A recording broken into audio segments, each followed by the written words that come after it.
Good morning, Gareth. It's great to have you here.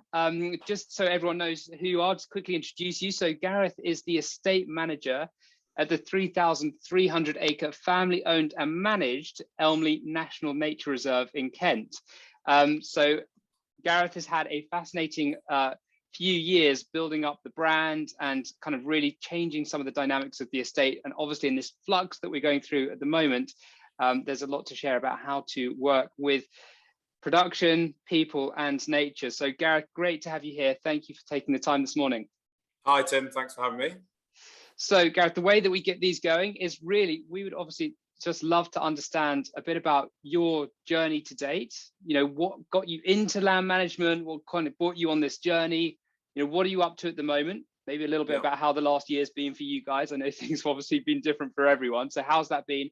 What opportunities maybe has that presented, and what are you guys doing kind of now and going forward into the future? So yeah, we'd love to hear your story. Great, thanks, Tim. Yeah, gosh, lots to say. Elmley, first of all, is it's an amazing place. It's just over 3,000 acres of largely marshland on the Kent coast, structured on an island off Kent, and so it's rich in wildlife. It's right by the coast, and so we've got 9 kilometres of sea wall. And it's all in permanent pasture, and we have about 10 trees on the whole estate. So you get, it sort of sets the scene. You know, it's amazing marshland landscape, very flat, very open, and very close to France. So my part in Elmley started in 2013. Georgina, my wife, and I moved back. It's her family estate, and it had been managed amazingly and very forward-thinkingly by Georgina's father, Philip Merricks, since the mid-70s, and in the 80s really transitioned with agri-environment through to wildlife focus, away from cultivation and whatnot, grass down, livestock, and all about ground nesting birds really, and wildlife. And so yeah, I joined in 2013 with Georgina. We changed careers, moved back really to take on the people side of Elmley. As a national nature reserve, we had quite a lot of visitors already who'd come and watch birds and things. And really our goal was to look at it and say, right, how do we broaden the audience away from quite a narrow group of interested people? How do we bring a whole new audience to Elmley, to an NNR, to see wildlife, to understand it? And then also on the farm business side is how do we diversify our income stream? So that's what we've been working hard on for the last 8 or so years. And I suppose if I was just doing that, it would be a tourism talk, not land management talk. And previously to joining Elmley, I was in the army, and there's a great phrase saying no plan survives contact with the enemy. And in our sense at Elmley, the enemy was the local planners, as ever, was starting our family, and then our wonderful estate manager, Steve Gordon, who was running the land management at the time we moved back, sadly developed a serious illness and died within 12 months of us arriving. And so just by dint of being there and being slightly frustrated in the planning process, I just jumped in, sort of helping him move some cattle around, helping him, understand what was going on, help the team there. And from that, as his illness progressed, it just took on a bit more and a bit more and a bit more. And then, 18 months later, thought, well, hang on a minute, I appear to be sort of steering the ship, albeit with a very, very large support team around, and lots of retained knowledge, and lots of wise heads who support what we do. So what we do at Elmley is very wildlife focused. The land management is very much focused on ground nesting birds, and we use the lapwing as a bellwether to get the land management right. We're focused on the lapwing. We've got lots of great grass for food production. The cattle do the heavy lifting of the habitat management. We also then get things right from the full food chain, from the apex predator on the marsh to the Marsh Harrier down to the inverts and the soil health. So we focus on the lapwing. We've got a very large population of ground nesting birds. We've got on the marsh at the moment, we've got 420 20 odd pairs of breeding lapwing, about half again of redshanks. Yellow hammer skylarks are abundant, and then that's followed by a whole cascade of wildlife. So it's quite easy to get focused on that and sort of go down a wormhole. But I guess my role at Elmley, to sum up, is to integrate. We do people in various ways, which we'll come on to. We do wildlife, and everything goes through the wildlife prism to make sure we're managing that. And then it's also, we're producing a lot of food. There's 600 to 700 suckler cows on the marsh between Easter and the New Year. They get a long season, and 1,000 Romney ewes over winter as well. So there's plenty of food produced while we do wildlife and people at the same time. Gareth, that's fascinating. I'm just wondering, inside, so you've got the 3,300 acres. How is that broken up into pure wildlife and the kind of the rewilding and kind of the marshes and whatnot, and the farming? Like, how is the estate broken up in terms of land use? Yes, really good question, Tim. Help me tease it out. Effectively, the only piece which is managed in terms of boundaries and movement are actually the people. And so the farming and the wildlife are in the same place, because the herbivores, i.e. the food production piece, the cattle and the sheep, are doing the habitat management on the permanent pasture marshland to get the conditions right for the ground nesting birds. And so I guess just depends what side of the telescope you're looking down, really. We look down the wildlife side, and the food productions is essential, but I would start with the wildlife and go that way. And obviously for our graziers and whatnot, they're going the other way. And so my job is to integrate their needs and our needs and make it work, really. And how does that work in terms of kind of integrating the livestock into the wildlife, so that you're not, I mean, obviously you've got management techniques, so you're not over grazing or anything like that, but is that because I suspect a lot of land managers are going to want to integrate nature more into their farming, and hopefully the natural capital market will fund that, or countryside stewardship. How have you found that blend between production, livestock production and wildlife, such that they are really complementing each other and you're kind of getting that synergistic benefit, rather than there being a competition between the different management techniques? Great point. I mean, I came into a pretty mature system, to be totally honest with you, and the details of that, and I guess where ground was given on each side happened, probably a decade or two before I joined. So it's quite a mature system. But at the end of the day, if you're doing ground nesting birds, or you're doing wildlife management, there is a degree of extensification that occurs, and livestock numbers drop. And but I think it's made it a more sustainable system in the round. And actually, the key time for us is now is turnout. And so really, it's just about having the knowledge and the data, and knowing the ground and walking the fields, or counting the birds, and then also flexing to calving and whatnot, and making system work. You can't have an imbalance; it has to go both ways. And so we really try to get that right, and focus on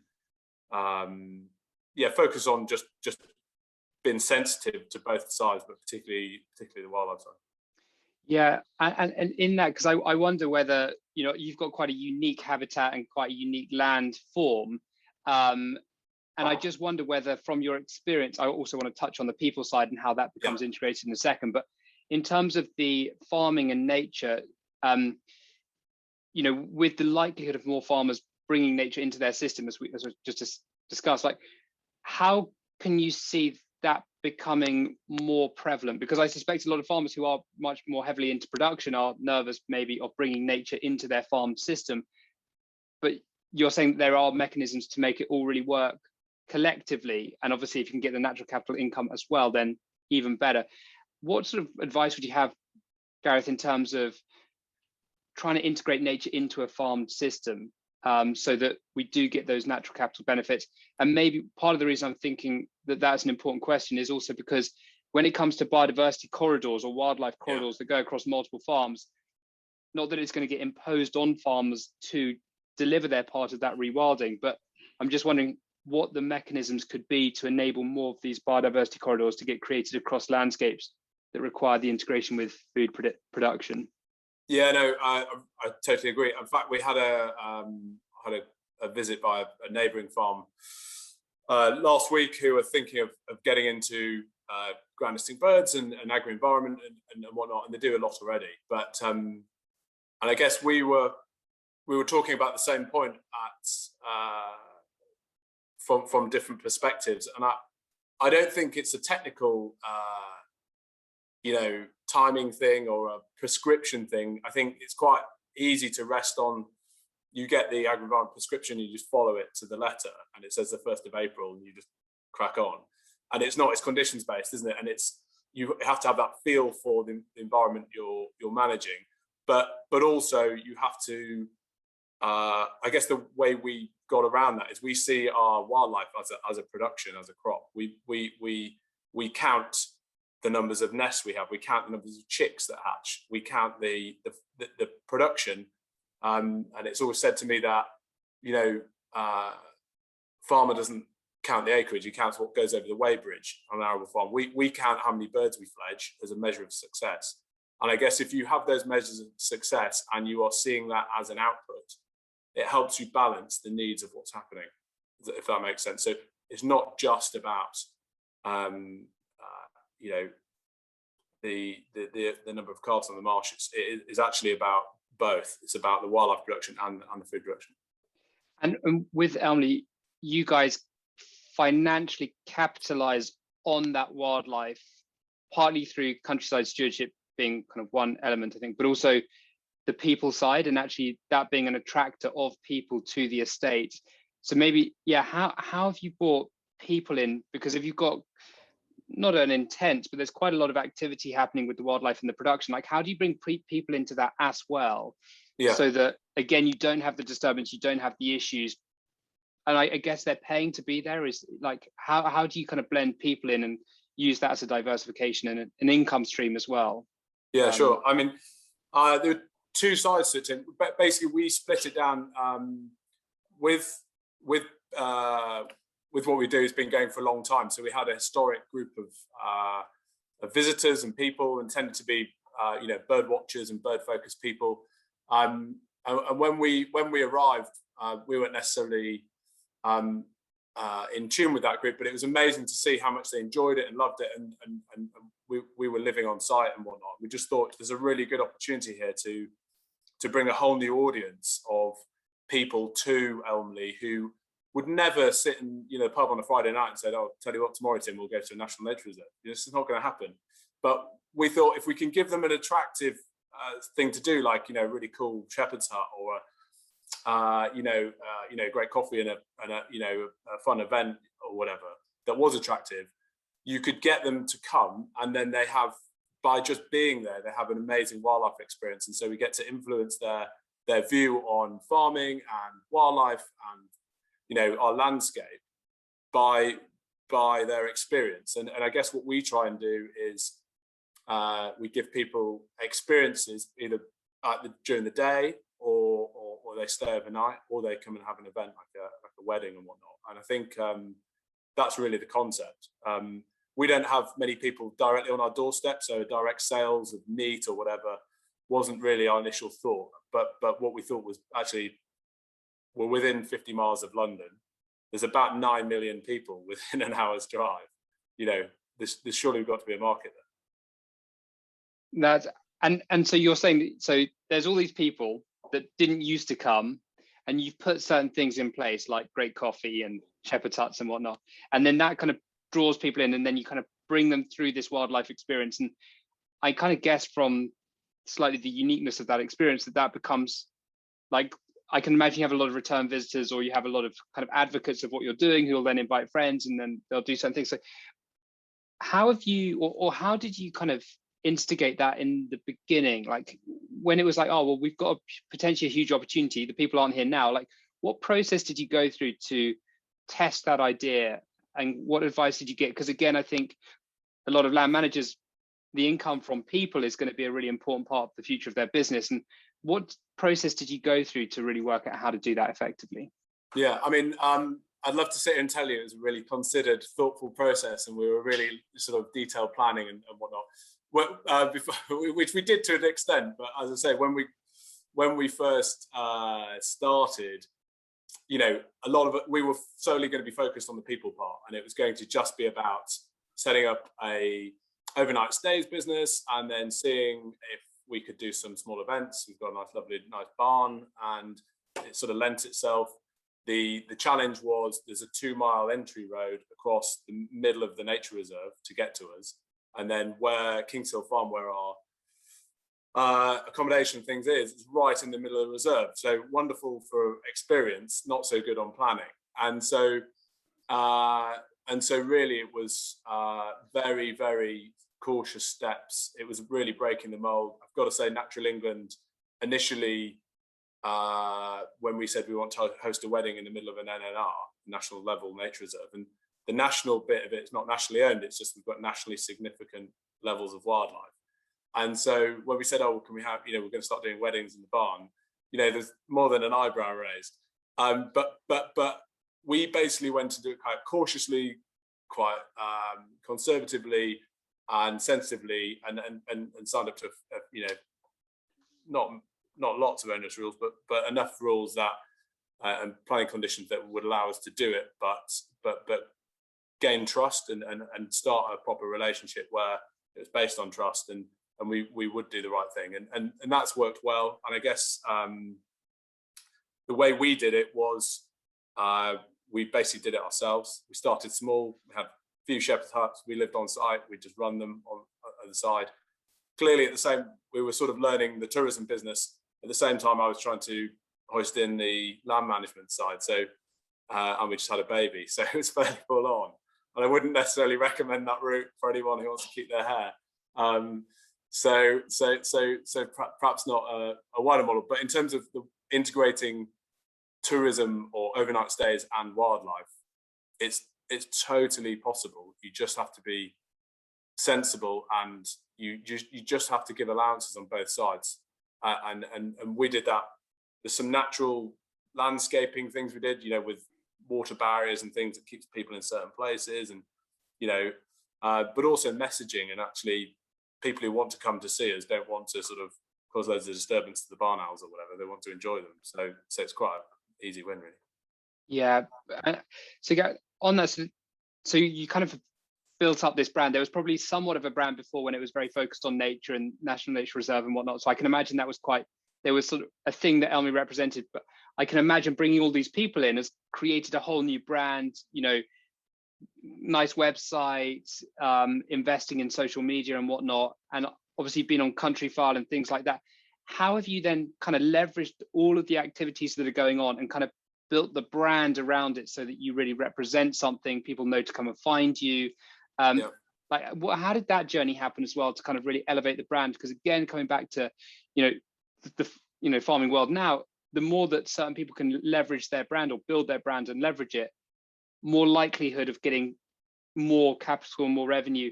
And I also want to touch slightly on the natural capital market as well afterwards. But just in terms of the brand piece, how have you kind of done that? That's been, I guess I'm hugely in danger of stepping my wife Georgina's toes here, because she's brilliant at this sort of stuff. But the brand's been really important to us. Look, Elmley in policy circles and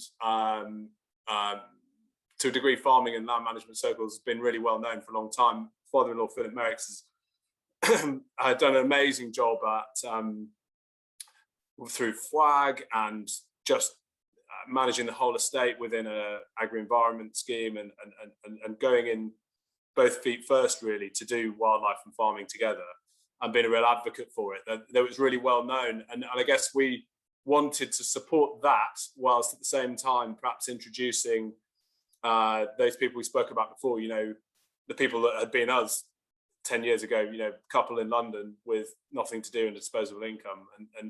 And so I guess the brand was really built around messaging to people who were like us, and perhaps we've effectively modeled it on what our friends might want, and then also Locally, you know, the local market's really important. We get people come to stay who live 3 miles away on the Isle of Sheppey, you know, and it's just such a different experience. And so we really tried to be as broad as we could. Social media has been massive, obviously, and targeting the right people and the right areas in social media has been really important. I can't really talk too much about that because I don't know too much about it, but we've done a lot. But also keep the messaging going. And actually, when you look on social media now, there's a lot of estates and farms doing it really well, and just being really honest and showing all the good bits and some of the not so good bits as well. But having an honest story and having some integrity in the story as well, and people can actually see what you're doing is amazing. Yeah, and it kind of feels like it's very accessible. You know, it kind of sounds, Gareth, like the way that you're sharing this, that a lot of these things you kind of, there's not been like, in some sense, like a big grand plan. It's kind of like, let's give it a go, see what works, and kind of certain things have clicked and worked, and you carried on to pursue those. So yeah, a lot of what you shared, it sounds like it's very accessible to the, you know, everyday farmer that's probably thinking a lot about this transition and how do they start to do something with their land. Yeah. No, I totally agree with that, and it's been relatively intuitive. I think the thing with integrating people and wildlife with the farming side is that you know, everyone's local conditions are different, and you have to react to those. But that's what makes it special, or, you know, unique, if you like. And you know, very few people go to estuarine marshes from, you know, the West Country or, you know, the home counties, because no one goes to the East Coast.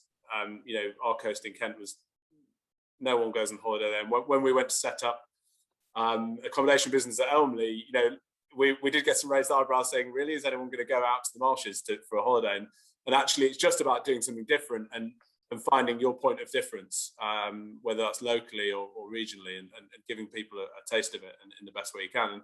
And I guess we've tried to go in with quite a high standard of whether that's the branding, whether that's the accommodation, whether that's the, you know, the wildlife, the experience. We've just tried to keep standards as high as we possibly could, and in the hope that, you know, if you do that, you know, you can sort of rest assured that you know, you're giving it your best crack, and that normally works. Yeah, perfect. And I think with that kind of the position you guys have got yourself in, and obviously your sort of nature credentials, the natural capital market is obviously a really fascinating thing. We were talking about it just earlier, and you've worked with Alex Robinson, who we interviewed a few weeks ago. Could you share a little bit about that kind of natural capital story? It feels like you're doing an incredible job of leveraging what you've got and kind of helping the estate move to the next level.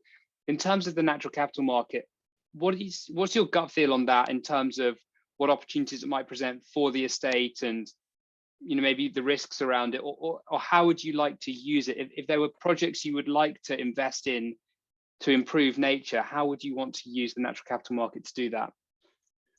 Sure. I mean, yeah, Alex has been brilliant, and the whole team at Nature Capital, actually. And we have really wanted to lean into this in a big way, and that was the plan. And obviously COVID's hit, and surprisingly takes a lot of time juggling a dormant business almost, you know, with, you know, hundreds of cancellations and rearrangements and all that. So we've really tried to lean into it as much as we can, and it's definitely a big focus for us.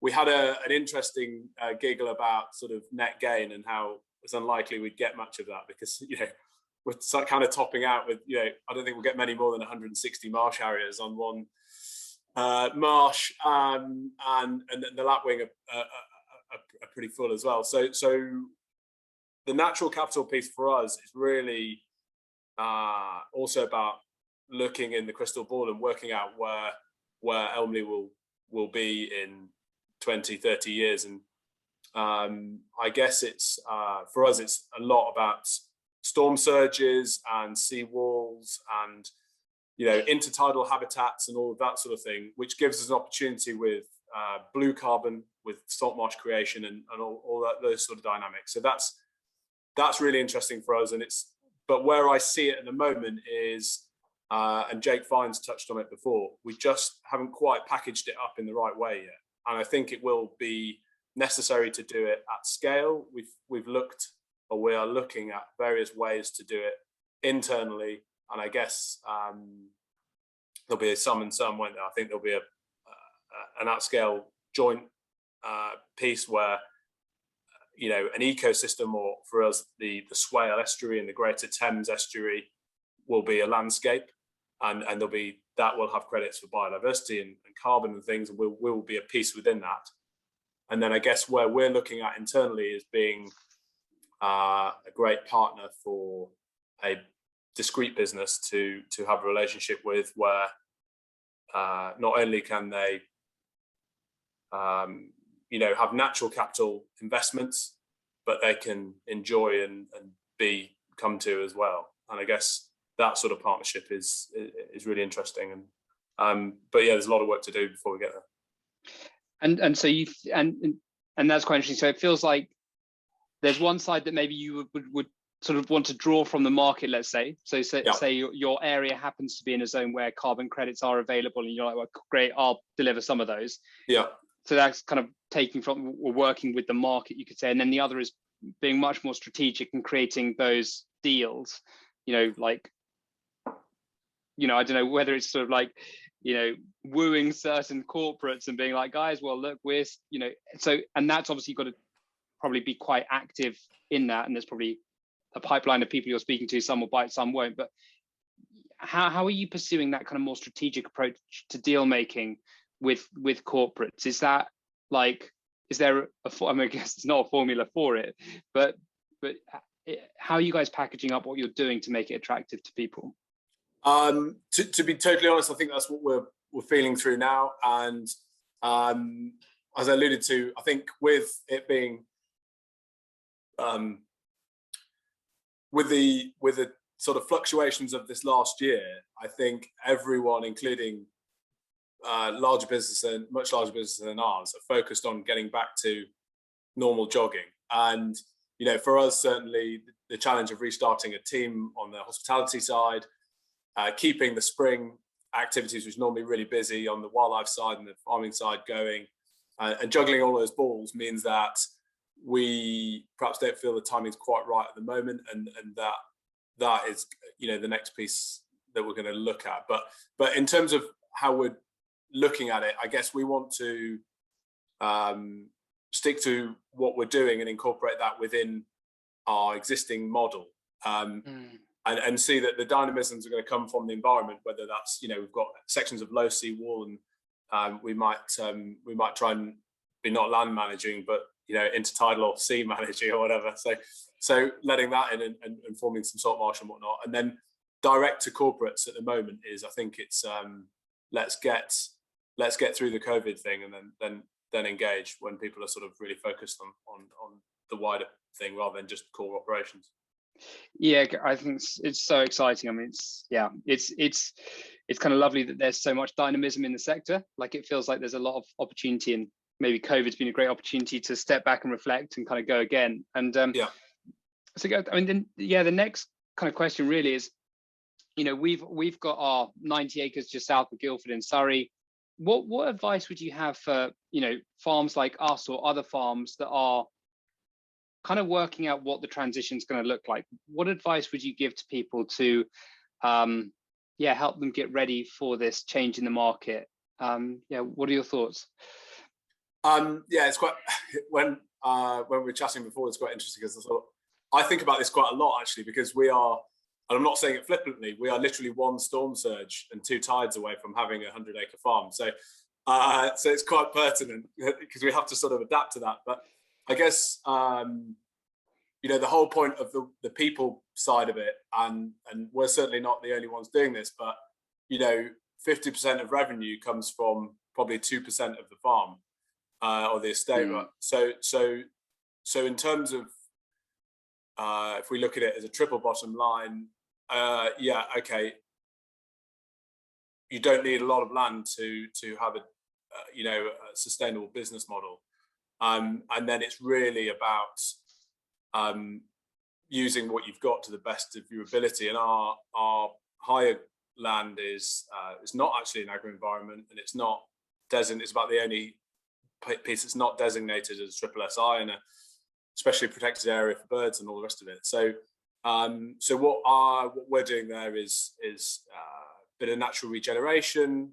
I've done a woodland creation scheme on a small area, and we're just trying to make it as interesting and diverse as we can. And that's looking at the wildlife side. So I would always point people to say, well, actually, what can you do in a wildlife terms, and then draw people into that. And so, but we speak to a lot of people. I meet quite a lot of people, and it's really getting as many ideas. I certainly don't have a monopoly on ideas, and so it's really getting as many ideas as we can. But on our side, it is, how do we use that piece best? And for us, it's through giving people an amazing experience. So definitely look at that. Perfect. And in that kind of giving people an amazing experience, how have you kind of refined that? Earlier you said obviously you're sort of almost built an experience and a website and a brand for yourselves in a way, like, what is it that would have attracted you, and how have you refined that experience, or how have you known what's the right thing to invest into? Like, because that again is quite nuanced. You've got to target your audience, and I guess, yeah. Yeah, no, good point. It's well, I guess there's two things. There's sort of it, we've sort of felt our way through it, and reacted to what people like, to be honest, and at the same time managed within the constraints of where we are. For instance, Elmley, Kings Hill Farm, where our operations are based, is off grid. There's a biomass power station within about 3 miles. You can almost see it, and we've got our own power system. So that naturally leads you down things like reducing electricity use, having solar. We've got battery system. The full off-grid thing. That naturally leads you to experiences, like wood burners or fire pits or whatever, which people really love. And so it's conditions based. It was intuitive, and then it was reacting to feedback, but also what sold, and what works in that sense. So really it was a sort of intuitive process, but I think we've sort of had some principles of lead on quality and lead on experience, and everything from where the bed's positioned to how you arrive is thought through that prism, really. Awesome, that makes a lot of sense. Okay, that's great. So the next question, Gareth, is, we are obviously in a massive time of flux. So much of this conversation's been about that, and with BPS starting to disappear, lack of clarity around ELMs maybe slightly, and also, as we said, the natural capital market isn't really fully ready. Like, what do you think is missing, or what do you think is needed now in the land sector, so that we really can become an exemplar and a case study for the rest of the world? Like, it does feel like we have all this possibility at our fingertips. What do you think is missing, or what do you think would make the biggest difference to really help us become an exemplar to the rest of the world? Yeah, sure. Thanks. I think I think one of your more famous guests on this interview said we've got to make British land sexy, and he'll know who he is. And I totally agree with him. And I, hats off to NEP and the boroughs and whatnot. They've done an amazing job of engaging people and getting people excited about rewilding and whatnot. And we try to be a broad church of traditional conservation, and we do some rewilding areas, and we do some traditional stuff, and try to bring everything in with the people. And I think we've got to get people engaged in land and wildlife and farming, and give them positive experiences. And I think that starts at the very bottom, from how you engage with people on rights of way and all the rest of it, to how you sell yourself with websites and images and photos and whatnot. And I think in the UK we do that really, really well. And I think there's further to go, but I think we do really well, particularly when you travel and you see how it's done elsewhere. It seems like the policy for the UK is well ahead of everyone else. We're reforming quicker than CAP, and some experience in Australia, and I know it's very adversarial between the government and land managers in terms of water buybacks and all the sort of conditions they're sort of struggling with. So I think the UK is actually in a really good place. It is just that implementation piece, isn't it, where no one knows what the future holds, and it's hard to make decisions on investments in the land side when you don't have a sight of what's to come financially mainly. But I think we're potentially in a good place, and it feels like we're on the cusp of quite a big change with the natural capital piece. Net gain's a known thing. I mean, locally to us, there's, as everyone's got, there's 10,000 houses, coming in. We've had lots of slow worms, come in as a sort of translocation piece, and I guess that's just not net gain, but that's part of the development, the piece. But I think the natural capital bit's where it's at for us, and that's where government needs to put some effort in. Corporates, hopefully we can get some attention by them, and the way we're going to get their attention is by making it attractive and making it understandable and learning to speak a new language, I guess. That makes a lot of sense. And do you think that cash that's going to come in is, I think it's such an important point, actually, to make British land sexy is so critical, because I think, a lot of the corporates that are going to be investing in nature, they do want to partly use it as a PR stunt. I'm sure they want to feel good about it. They want to put it on their glossy magazines, and why wouldn't they? And why shouldn't they? And I do think it's slightly, as we said earlier, on the land sector to package up those deals and really give the experience to people that they basically want to pay for. And I think it's a really important point that, it is actually on us to really package it up, give great experiences, recognize that we can't just be beneficiaries without really taking a step and making a move to lead the sector. So yeah, I think that's really poignant. Definitely. And I think what we've tried to do is always integrate everything we do. And, the farming side is not separate to the wildlife. The wildlife is not separate to the people. They're not all in their own stovepipes. And it's a challenge to sort of not jumble them up, but run them together and integrate. And I think, more broadly, where we are at the moment is particularly Elmley. We've been really reliant on agri-environment and those sort of cap-based schemes to make it work, really. And it's going through the process of adapting away from just that to, okay, yeah, there's going to be some of that, but we don't expect it to anywhere near the level it used to be. So how do we bring in that business to business relationship, and how does that become the new normal, which in 10 years time I hope it will be. Yeah, perfect. I think exactly right. And really, if it's going to be about business to business, it is going to be about the land sector taking the step, right? Why would the corporates come first? Yeah. In a way. So perfect, Gareth. I think that's absolutely amazing. So, well, now is the time to transition onto the Q&A. So I can see we've had a bunch of questions asked. So thank you everyone that has asked questions. And if anyone does have questions, just click on the Q&A button, write it in, and we'll see how many we can get covered. So Henry asks, says he's full of admiration for all that you guys have achieved at Elmley. How do you balance the competing needs of people and their dogs in brackets and their access around the coastal path that the waders need, where the waders need peace of mind and successful breeding? So how do you mix that? Yeah, it's a really challenging one, isn't it? We've got 11, 12 kilometres of public footpaths, and one of them goes straight through the middle of the marshes and is our entry road, and that is a real challenge. I guess we are quite overt on our gate. It says, Elmley National Nature Reserve, blah, blah, blah. It's quite clear that wildlife takes a primacy at Elmley, and we make quite a big fuss of that, rightly so, because there's a lot of it, and it is very sensitive to disturbance, particularly by dogs. And so we try to give people an alternative route around the boundary if they really want to use a right of way, which works in some instances. But for most people, we just try and do things along the line of least resistance.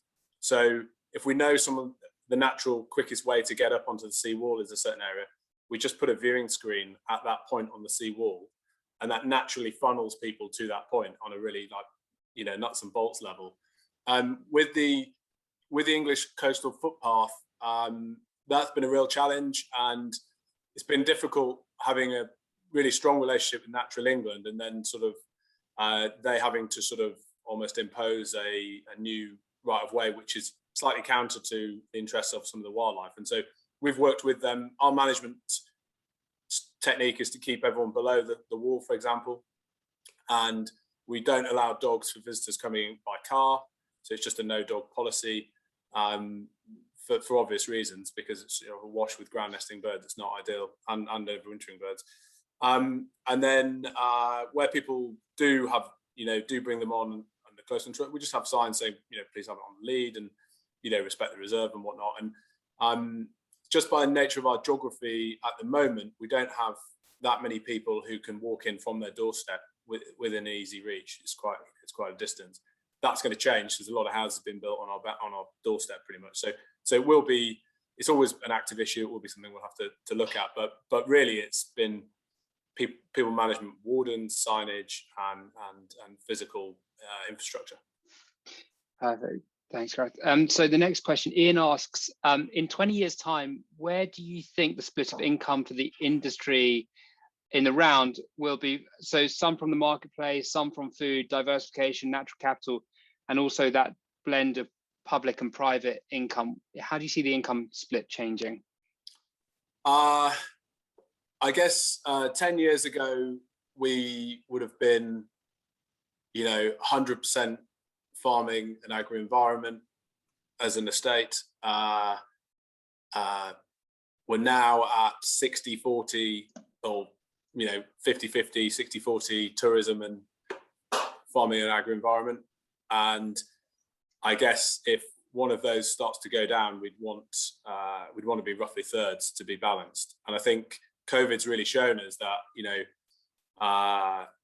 the constant, although if it's declining, the constant is the land management and the farming and whatnot. And the tourism has obviously just fallen off a cliff and stopped overnight with no warning, whilst you're investing, whilst you're growing. And so, to manage that level of shock, it's very, it's obviously there are fluctuations in weather and climate and uncontrollable elements in the land sector, but the tourism bit, that was a real shock to us, where it's just stopped overnight. And so we'd really see that third sector. We'd want to be balanced as a trio, really. So we'd want 30% on each side. I think it'd be good for us. And then that would be predominantly private income, or would the countryside stewardship, etc., or how do you see the public-private split being inside that third? Gosh, yeah, so challenging. I mean, my gut reaction is I'd prefer to have the private element, and then you've got a known contract rather than a sort of an agreement, which is relatively vague and you don't quite know the parameters around it and whatnot. But at the same time, there's got to be a role for government and whatnot in what we're doing, because the goods are public and all that. And so if that was 50-50 or an even balance, I think it's just important not to be too one-sided, because if you are, you're open to a fall and one you can't quite recover from. So my view is always to try and keep things evenly balanced, so you're not over reliant on one side. Yeah, perfect, great. So Ian, Ian asks, as a tool to help maximize the success of ground nesting birds, do you control both aerial and ground predators like foxes and corvids? It's always a burning question, isn't it? Yeah, we've got, on the last count, we've got 22 predators of ground nesting birds at Elmley. We can legally control 6. And so, yeah, we're quite open with it. A lot of our visitors don't like to see larsen traps and corvids, crows, of which we have to apply for, permission to use the general license because we're on a protected site. But we do that. We do limit fox numbers, through lethal control in the spring. Same with mustelids and all those land management tools. At the end of the day, there's an imbalance of meso predators, middle-level predators in our environment locally, and particularly ones that are really good at hoovering up chicks and young birds. And so we just try and give the ground nesting birds the chance to their eggs to hatch, the chicks to get going, and then it's over to them. And so So yeah, it's not about sort of malleting everything that moves, but it's about giving space for wildlife species that have declined 90% in 40 years a chance to sort of recover some of those numbers. And if we are going to have nature recovery and we are going to support that agenda, that effectively must happen. Having said that, there are other factors going on with higher spring tides, meaning there's more gulls coming in from the coast. Gulls are, particularly Mediterranean gulls, for example, are on a protected list, and therefore we don't quite know the impact of those yet. But nature abhors a vacuum, and so we'll constantly have to be dynamic on that, and that will be a conversation and detailed monitoring, I guess, with Natural England. Say, look, the situation's changed, probably going to hit us relatively soon or first, and we're also doing the detail on the numbers. So we need to present that evidence and manage the situation really. But short answer is yes, we do. Cool, great, thank you. In asks, how much have you worked with Kent Wildlife Trust and the Environment Agency? Kent Wildlife Trust, we don't have any direct working with, but we've done lots of projects and we're really, really good touch with them. They're really good guys, and they're doing some amazing stuff on carbon, and they've got a new carbon focused website thing going up, and we're keen to engage with that agenda and those guys. Generally, they do a really good mink project in Kent, and we're part of that.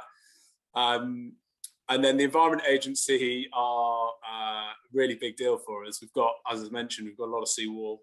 A lot of it has no Treasury rationale for funding because there's a 1:7 or 1:8 ratio, and we're not protecting many houses. We're protecting a statutory obligation for them, which is a designated site. But obviously, if the money doesn't stack up in terms of houses and roads, you don't get the money to defend the seawall. So we have managed to, well, we on an estate level, a strategic level, we've got to manage those walls. And so doing nothing is not an option for us. And so we are working hard we've created a public sector cooperation agreement through our local drainage board. They work with the Environment Agency to do works the Environment Agency can't do or could do, but at a much higher cost.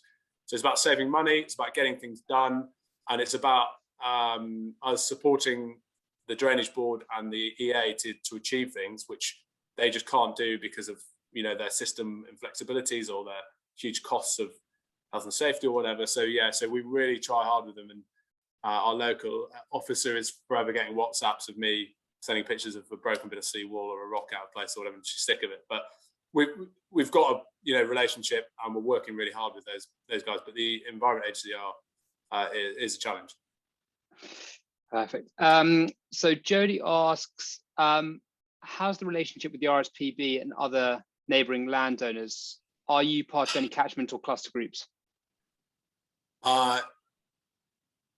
Okay, so RSPB, so we had RSPB as tenants on the 5th of Elmley for 30 years. And as they wound down, that's when Georgie and I got involved, because they did a bit of the people side in terms of their members and whatnot. And where their site was at the very end of Elmley, and so you had to drive through the whole estate to get to their part. And so we have a really good relationship locally with them. They've got another reserve quite close to our boundary, and we work on wider landscape scale stuff.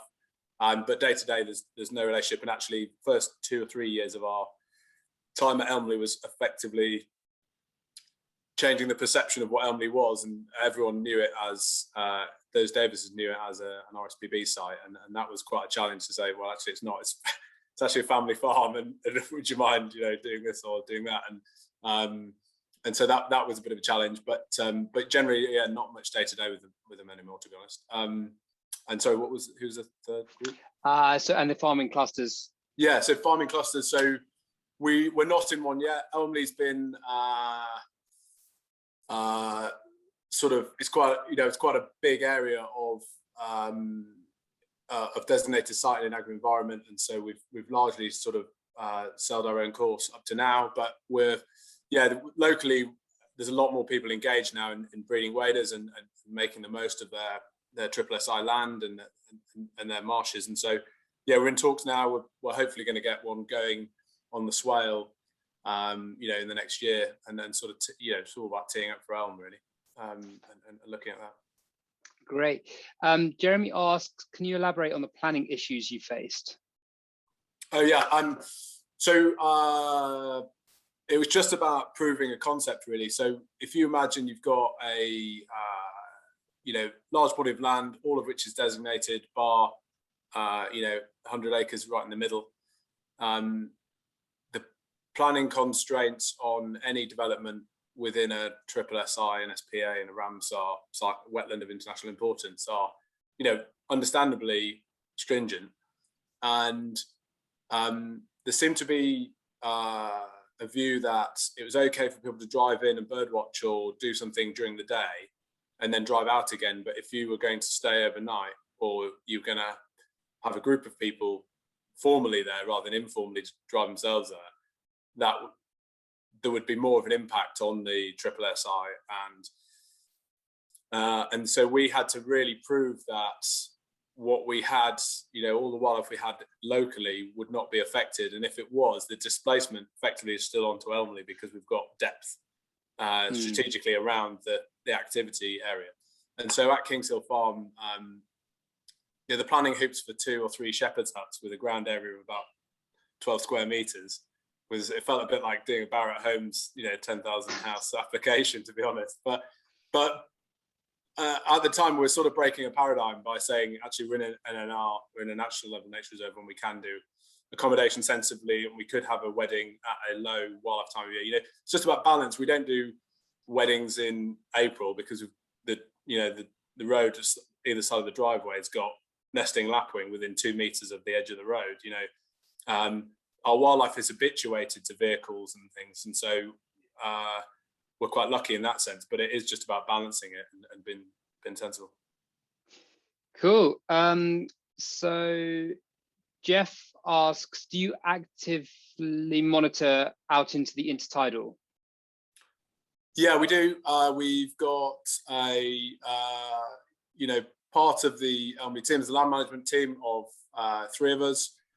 There's the cattle side with the graziers. There is the tourism team, which when we got there, we had 3 members of staff total. We've now got like 35 or whatever. And local employment is really big for us. But in terms of the monitoring, you know, I do that with a team of brilliant volunteers who are, you know, really committed to bird life. We've got an amazing local group called the Swell Wader Group, and that's something that if you're for your 90-acre farm, Tim, or anyone else doing starting on this journey, really engage with your local wildlife enthusiasts, normally through the BTO for birds. There's some really great people who are really committed and put a lot of time in, and will do the data capture for you, and it gives you a real understanding of what you've got. And so we do the wetland birds survey once a month on the high tide, middle high tide of the month. There's a low tide count done as well, and that's really driven by some really committed British Trust for Ornithology sort of coordinators who do it, you know, because that's what they're interested in, and we sort of enable that with vehicles and kit if we need to, and manpower if they're short and whatnot. And so yeah, the more data we have, the more informed we are. So we definitely lean into that. Yeah, perfect. I've got only a few minutes left, but I'll see if I can wrap these other ones up. So John says, the London Resort mega theme park project, does it provide you with any opportunities? Oh God, I'm not really cited on that at all, to be honest. It's not, no, would be the short answer. I think that is, I think it's pretty contentious. It's a really great marshland sort of scrub site, and so wildlife-wise. So no, but it's quite a long way from us. It's not really in our sphere. Cool. Nick mentioned, have you made peace with the planners? It does sound like you have. Yeah, no, we have. Yeah, in fact, it's gone full circle now, and actually, that was as I sort of alluded to. You know, once you've proved the concept and you gain a bit of trust, it goes a long way. And you know, the first application for 2 tiny shepherd's huts went to a planning committee and passed by one vote. You know, when we went to do more, you know, it didn't even bat an eyelid. And to be honest, on a designated site, Natural England were the real enablers there. And a huge thanks goes to this sort of, you know, Natural England team who sort of had a bit of faith and supported us, really. Perfect. And the last question. So David asks, so points about measuring fledgling birds as a KPI. Have you measured biodiversity more broadly and engineered the landscape to optimize it? I'd like to say yes. I'm not sure you can do that, but yeah, no, we have. I mean, the lapwing are our KPI. Within the lapwing, the biodiversity we do dragonflies, we do barn owls, we do Marsh Harriers, we do, you know, we've got a license to live trap hedgehogs so that it eat all the ground nesting bird eggs, and we use that as a measure, and that population is rock solid stable, which is totally the opposite to the rest of the country where it's dropped by 98%. So yeah, we do. And if you're out looking at one species, you can quite easily look at others. I guess the landscape is totally optimized for ground nesting birds and waders and whatnot. We can change the water level on each parcel by, you know, 1/4 of an inch just with a bit of plastic pipe, really. So yeah, we definitely do that as much as you can on a landscape scale. But I guess we probably need to do more on perhaps water quality and soil is a big and soil carbon and whatnot is a big monitoring. That's a future KPI which we're just looking into now, but it's obviously expensive compared to counting birds. Great. Well, that's the end of the questions. I mean, yeah, Gareth, we're nearly at time now. So, yeah, have you got any final reflections? Anything to share? Words of wisdom? Gosh, no, I think I've said enough. But yeah, I'll probably our website's popped up on, and people can get in touch if there's anything more. But yeah, I'd love to when we can get out and visit other places and stuff. So if anyone wants to share an experience or whatever, do get in touch. I'd love to do that. Great. Well, Gareth, thank you so much for the conversation today. I mean, it's just fascinating hearing the journey you've been on, how you've leveraged so much of what you've got, the journey ahead of you. And obviously we'd love to continue the conversation because it's incredibly exciting. I think a lot of people have got a lot to learn from it. So yeah, thank you very much for your time this morning. It's been a real pleasure chatting. Thanks, Tim. Pleasure.